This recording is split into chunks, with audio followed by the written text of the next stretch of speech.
எல்லோரும் எப்படி இருக்கீங்க? இன்றைக்கி வாங்க, இன்றைக்கி என்ன எல்லாமே வந்து இப்படி தானிய வகைகள்லாம் இருக்குதுன்னு பார்க்குறீங்களா? வாங்க, இன்றைக்கி சத்தான ஒரு வீட்டிலே நம்மளே செய்யக்கூடிய ஒரு சத்தான ஒரு ஹெல்த் மிக்ஸ் மாவு உருண்டை செய்யலாம். வாங்க பார்க்கலாம்.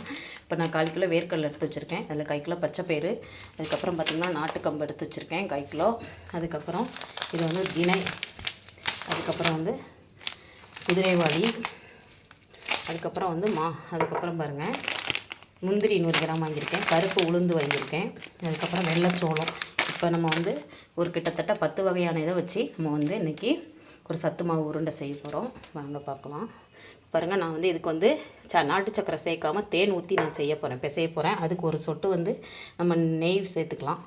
இப்போ வாங்க பார்க்கலாம் நம்ம எப்படி செய்யலாம்னு. இது பார்த்திங்கன்னா நல்லாவே சுத்தமான இது தான். அதனால் நான் வந்து வறுக்க தான் போகிறேன். இப்போ வந்து எல்லாத்தையுமே வறுத்துட்டு அதுக்கப்புறம் உங்கள்கிட்ட இன்னொரு வீடியோவில் நான் காட்டுறேன். இந்த சத்து மாவு உருண்டை பிடிச்சிருந்துச்சின்னா நம்ம நம்பருக்கு வாட்ஸ்அப் பண்ணுங்கள். இன்றைக்கி நம்ம 10 வகையான தானிய வகைகள் வச்சு, இப்போ நட்ஸ் வகைகள் வச்சு, நட்ஸில் வந்து நான் வந்து முந்திரியும் வேர்க்கடலையும் தான் போடுறேன். மற்றபடி வந்து பயறு வகைகள், அரிசி வகைகள் போட்டிருக்கேன். அதை போட்டு தான் நான் வந்து இப்போ வந்து ஒரு சத்து மாவு உருண்டை செய்ய போகிறேன் வீட்டிலேயே. வாங்க பார்க்கலாம். இப்போ ஃபஸ்ட்டு நம்ம வெள்ளைச்சோளம் வறுத்துக்கலாம். இப்போ வெள்ளைச்சோளம் நல்லா கமகமன்னு வாசனை வந்தோன்னா நம்ம இறக்கி தட்டிடணும். இப்போ நம்ம கருப்பு உளுந்து வறுத்துக்கலாம். கருப்பு உளுந்தும் பச்சைப்பயிறு சேர்த்து வறுத்துக்கலாம். இப்போ கம்பு, தினை, குதிரைவாலி 3 சேர்த்து வறுத்துக்கலாம். இப்போ இதில் கம்பு, தினை, குதிரைவாலி 3மே வறுத்துக்கலாம். இப்போ இதில் பச்சைப்பயிறு, உளுந்து சேர்த்து வறுத்துட்டேன், சோளம் மட்டும் தனியாக வறுத்துட்டேன்.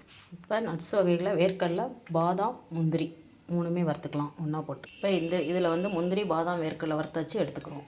இப்போ இதில் 10 வகை தானிய வகைகள் நட்ஸும் சேர்ந்து 10 வகைகள் போட்டிருக்கேன். இப்போ ஒரு 8 ஏலக்காய் போட்டுக்கலாம். ஆறட்டும், அரைச்சிக்கிடுவோம்.